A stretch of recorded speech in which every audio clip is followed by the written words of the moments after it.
Hello friends, welcome to my YouTube channel IAS Gateways. JPSC assistant engineer civil engineering का जो आज exam हुआ है, जिसमें पेपर 1 का एग्जाम जो था वो 10 to 12 2 घंटे का पेपर था, 200 मार्क्स का, जिसमें 100 क्वेश्चंस थे। जेपीएससी 805/2019 नोटिफिकेशन के अगेंस्ट में ये एग्जाम हो रहा है। इस वीडियो में मैं दो पार्ट्स में पेपर 1 को डिस्कस करूंगा।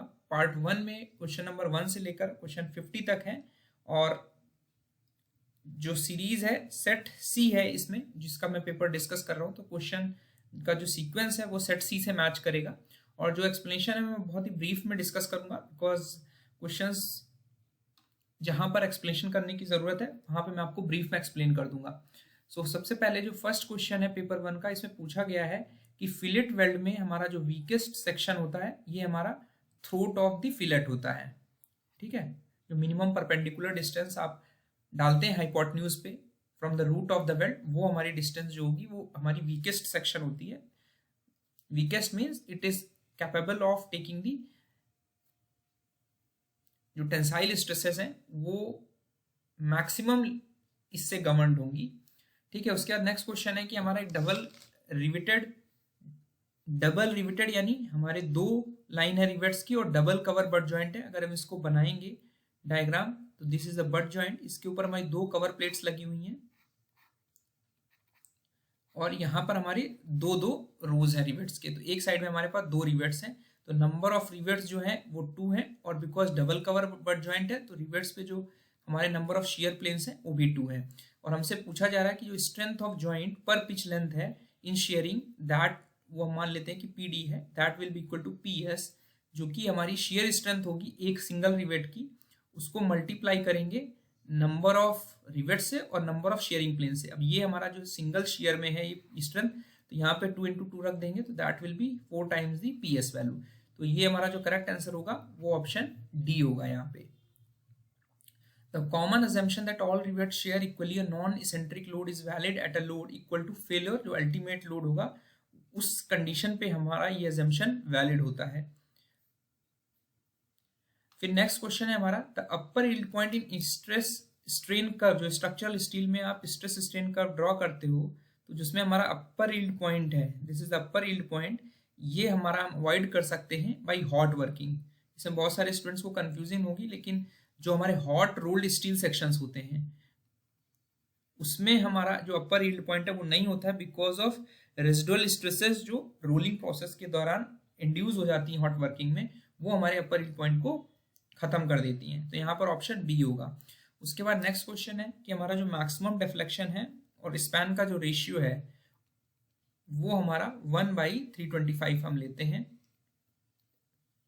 उसके बाद नेक्स्ट क्वेश्चन है कि IS 800 के अकॉर्डिंग जो मैक्सिमम अलाउबल सिलेंडरनेस रेशियो है यानी लैम्डा LE/R, उसका जो रेशियो है that has been limited depending upon the type of member and the type of nature of forces acting on that member. तो यहाँ पे कंप्रेशन मेंबर है और इसमें डेड लोड और सुपर इम्पोज लोड लग रहा है, तो वहां पे हमारा सिलेंडर रेशियो को हमको लिमिट किया गया है 180।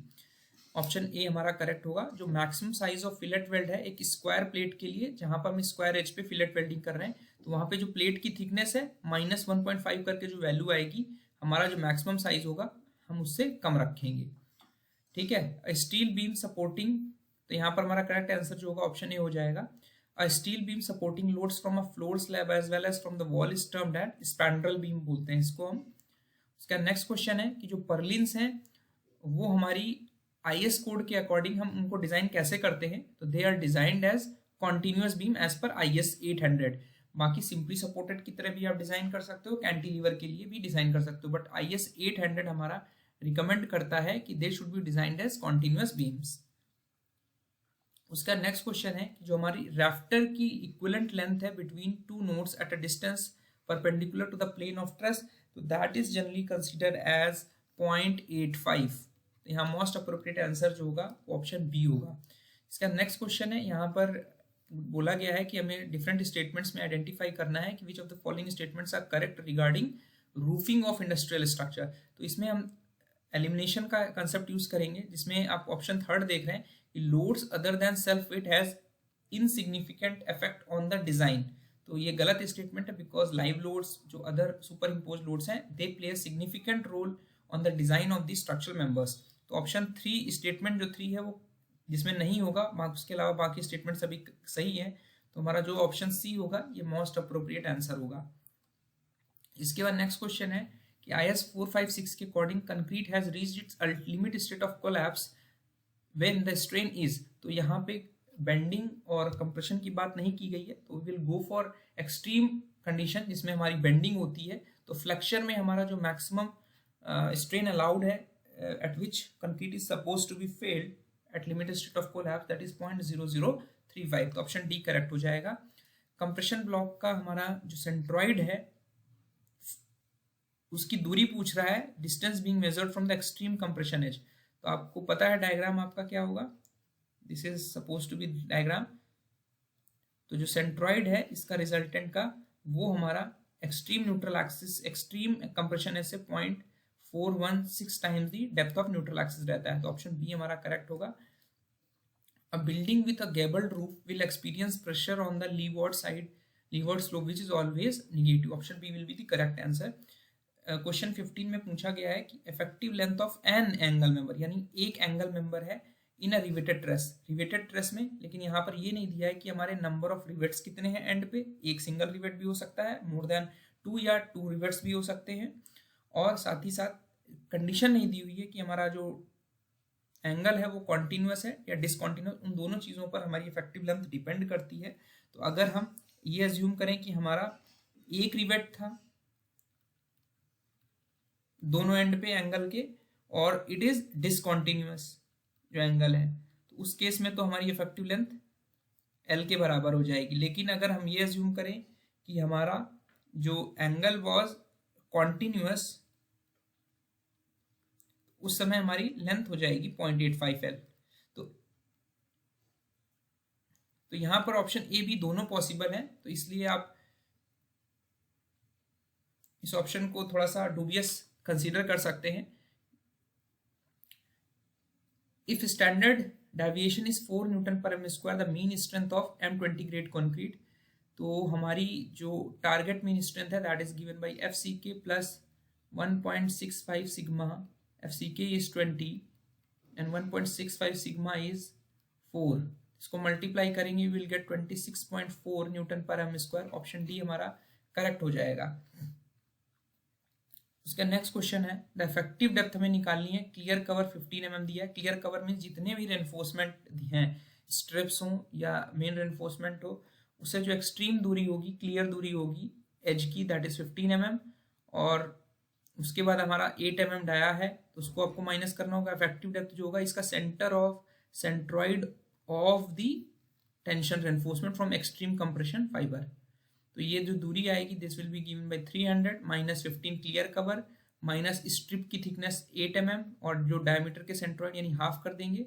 तो हाफ हमारा 16 mm का डायमीटर था, तो 16/2 इसको सॉल्व करेंगे तो will get 269 mm as the effective depth. उसके बाद नेक्स्ट क्वेश्चन है कि IS 456 के अकॉर्डिंग जो कॉलम में मैक्सिमम डिस्टेंस है पेरिफेरी में वो हम 300 mm रखते हैं। What is the effective length of a column when effectively restraint against translation at both ends, यानी ट्रांसलेशन किसी जगह अलाउड नहीं है और रोटेशन हमारा वन एंड पे अलाउड नहीं है। ठीक है, तो एक एंड हमारा फिक्स हो जाएगा और एक एंड हमारा हिंज बिहेव करेगा because translation is not allowed and rotation is allowed. तो यहाँ पर थ्योरेटिकल जो इफेक्टिव लेंथ होती है that is given as 0.7 L और हमारी जो रिकमेंडेड वैल्यू है कोड के हिसाब से दैट इज 0.8 L। तो हमारी करेक्ट आंसर जो होगा हम ऑप्शन बी लेंगे, not this theoretical value, this is the design consideration and recommended value for consideration. उसका नेक्स्ट क्वेश्चन है कि डेप्थ ऑफ आइसोलेटेड फुटिंग जो है that is governed by bending moment. जो डेप्थ है this is governed by bending moment considerations and shear consideration. But यहाँ पर अगर आप देखें तो यहाँ पे more than 2 options are covered, तो वी कैन कंसीडर कि जो डेवलपमेंट लेंथ क्राइटेरिया है कि हमें डेवलपमेंट लेंथ कितनी रखनी है, this will not be governing criteria for depth of isolated footing. तो यहाँ स्टेटमेंट बी और डी तो हो नहीं सकते, तो यहाँ पे मल्टीपल ऑप्शंस आर करेक्ट। तो ऑप्शन ए और सी दोनों करेक्ट है but B is not correct.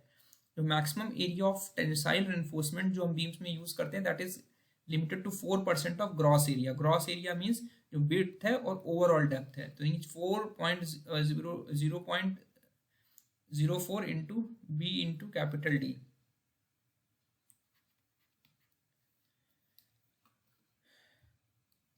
उसका नेक्स्ट क्वेश्चन है the location of neutral axis जो है रेनफोर्स टी बीम में, ये डिपेंड करेगी हमारी कि फ्लैंज की डेप्थ कितनी है और टोटल डेप्थ कितनी है। तो करेक्ट आंसर ऑप्शन बी होगा। उसके बाद मिनिमम ग्रेड हमसे पूछा जा रहा है कोस्टल एरियाज में आरसीसी और प्लेन कंक्रीट के लिए हम कितनी रखते हैं। तो अगर कोई भी कंक्रीट स्ट्रक्चर हमारा कोस्टल एरियाज में सिचुएटेड है, एक्सपोज्ड है, तो that is considered under the severe exposure condition में हम कंसीडर करेंगे उसे। तो सीवियर एक्सपोजर कंडीशन जो है हमारी, उसके केस में प्लेन कंक्रीट के लिए हमारा अलग ग्रेड ऑफ कंक्रीट है और आरसीसी के लिए अलग ग्रेड ऑफ कंक्रीट है। तो M20 जो है that is for plain cement concrete and M30 is for reinforced concrete. As पर IS 45 minimum thickness of flat slab की जो मिनिमम थिकनेस है 125 mm लेते हैं। उसका नेक्स्ट क्वेश्चन है हमारा कि एक रेनफोर्स्ड बीम है जिसमें मेन रेनफोर्समेंट का जो डायमीटर है वो हमारा 16 mm दिया है और जो कोर्स एग्रीगेट का मैक्सिमम साइज है वो हम 20 mm यूज कर रहे हैं।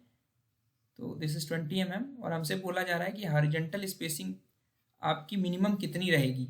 तो जो मिनिमम हॉरिजॉन्टल स्पेसिंग है that should be greater than, यानी minimum spacing should be greater than 5 maximum, जो maximum diameter of reinforcement bar use किया गया है मेन बार, प्लस या फिर जो एग्रीगेट साइज है उसमें 5 mm ऐड कर दो। जो भी वैल्यू आएगी इन दोनों में से ग्रेटर वैल्यू जो होगी उससे ज्यादा होनी चाहिए। तो 5 मैक्स हमारा 16 होगा और ये हमारा 20 + 5 होगा, यानी हमारी जो हॉरिजॉन्टल स्पेसिंग है वो हमारी रेनफोर्समेंट बार के बीच में कम से कम 25 mm होनी चाहिए। It should be greater than और इक्वल टू 25 mm एज पर IS 456 प्रोविजंस। तो करेक्ट आंसर ऑप्शन डी होगा। उसका नेक्स्ट क्वेश्चन है हमारा इन लिमिट स्टेट अप्रोच में जो स्पेसिंग ऑफ मेन रेनफोर्समेंट है वो हमारी क्रैकिंग कंट्रोल करती है, which is limit state of basically serviceability. The loss of pre-stress due to stress relaxation in steel depends upon the कि हमारी initial pre-stress कितना था स्टील में, and it is of the order 2 to 4%, 2 to 8% of the relaxation of the initial stress, जो हमारे losses of pre-stress due to relaxation हो रहे हैं। पोस्ट टेंशनिंग में लॉन्ग लाइन मेथड या होवर्स मेथड इसे कहते हैं, वो हमारा पोस्ट टेंशनिंग मेथड नहीं है। ऑप्शन सी करेक्ट होगा। सर्विसिबिलिटी में हमारा जो फ्लोर वाइब्रेशन है, पॉन्डिंग है, ये सारी चीजें आती हैं, ठीक है। Stability under load, loss of equilibrium of structure, formation of mechanism, these are considered under the limit state of collapse. Modulus of elasticity of concrete जो है वो हमारी एज के साथ इंक्रीज करती है, because modulus of elasticity of concrete is given as 5000 root FCK and it is assumed कि जो FCK है वो हमारी एज के साथ इंक्रीज करती है, ठीक है। तो हमारी जो modulus of elasticity of concrete है it is suppose to increase with age. जो रेनफोर्स कंक्रीट स्लैब है उसकी थिकनेस जो है वो 75 mm दिया हुआ है और maximum size of reinforcement bar जो हम उसमें लगा सकते हैं that has been limited to total thickness of slab divided by 8। अगर आप 8 से डिवाइड करोगे तो यू विल गेट 9.3 mm। तो हमारी जो 5 मैक्सिमम है it should be less than 9.3 mm। तो 9.3 से जो लेस वैल्यू होगी, जो मिनिमम वैल्यू पॉसिबल है that is 8 mm। Expansion joint हम जनरली जब प्रोवाइड करते हैं जब हमारा जो लेंथ ऑफ स्ट्रक्चर है वो 45 मीटर से एक्सीड करता है। The loss of pre-stress with time at a constant strain is called relaxation। इसमें नेक्स्ट क्वेश्चन है कि एक मेन रेनफोर्समेंट जो बार है आरसी स्लैब में उसमें 10 mm के बार लगाए गए और उनकी स्पेसिंग जो थी वो 100 mm रखी गई। अगर इन्हीं 10 mm के बार्स को 12 mm से रिप्लेस कर दिया जाता है तो 12 mm बार की स्पेसिंग कितनी होगी। तो इसका सिंपल कंसेप्ट ये है कि जो total area of main reinforcement वो सेम रहेगा। तो हम ये लिख सकते हैं कि जो हमारी स्पेसिंग है वो होगी A/AST, 1 metre thick length width के बार के लिए A/AST इंटू 1000। तो हमारा AST इज कॉन्स्टेंट, स्पेसिंग और एरिया ऑफ 1 बार हमारा चेंज हो रहा है। तो हम area of 1 bar is directly proportional to π/4 phi square यानी d स्क्वायर मान लेते हैं जो डायमीटर ऑफ बार है। तो हम ये लिख सकते हैं spacing is directly proportional to जो हमारा बार हम डाल रहे हैं उसके डायमीटर के प्रोपोर्शनल है। तो अगर हमारा एरिया ऑफ रेनफोर्समेंट सेम रखना है तो we can write S1/S2 SD1 square upon D2 square. इसको सॉल्व करेंगे अब S2 तो हमारा कितना आ जाएगा, S1 जो है वो हमारा 10 mm था, D2 स्क्वायर हमारा 12 mm से आपने रिप्लेस कर दिया और d1 स्क्वायर हमारा 10 mm का बार पहले लगा हुआ था, इसको सॉल्व करेंगे विल गेट 144 mm। यानी स्पेसिंग आपने बढ़ाई, आपने डाया बढ़ाया तो आपकी स्पेसिंग जो होगी 144 mm हो जाएगी।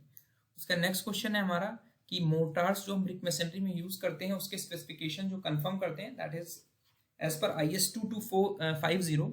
करेक्ट आंसर हमारा जो होगा ऑप्शन डी होगा, जिसमें हमारा preparation and use of mortar के बारे में स्पेसिफाई किया गया है।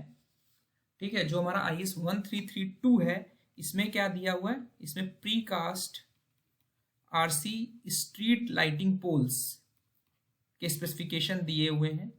IS 456 आपको पता है। IS 2116 में जो हम सैंड यूज करते हैं ब्रिक मेसनरी के मोटार को बनाने के लिए उसके स्पेसिफिकेशंस दिए गए हैं, तो वो कंफर्म करते हैं उससे। यहाँ पे most appropriate answer option D होगा।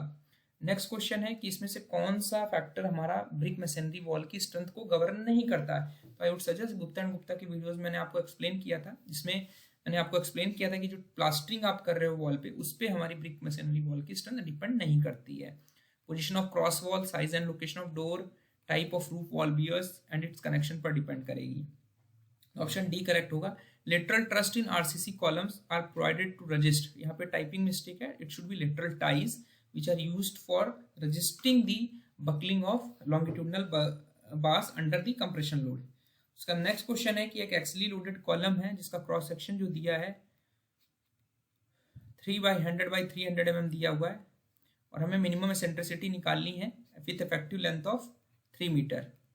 तो यहाँ पे जो मिनिमम एसेंट्रिसिटी है that is should be greater than or equal to L/500 D/30 या 20 mm whichever is greater. L की वैल्यू आप यहाँ पे 3000 रख देंगे और D की वैल्यू आप 300 mm रख देंगे, यानी विड्थ और डेप्थ दोनों सेम है।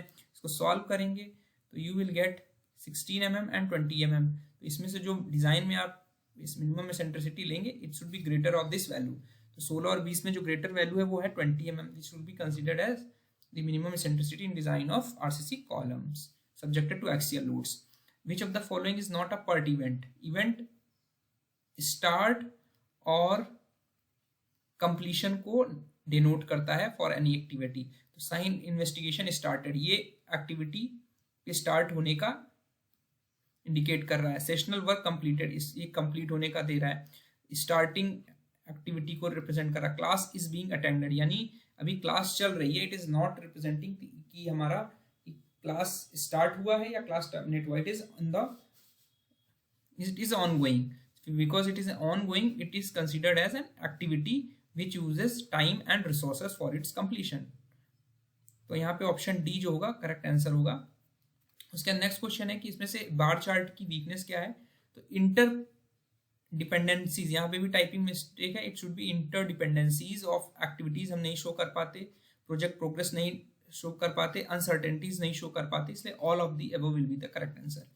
इस नेटवर्क में activity 4-5 can be started only when, इससे पहले जो प्रीडिसेसर एक्टिविटी है 2 और 3-4, 2-4-3-4 जब तक कंप्लीट नहीं होगी हमारी 4-5 एक्टिविटी स्टार्ट नहीं होगी।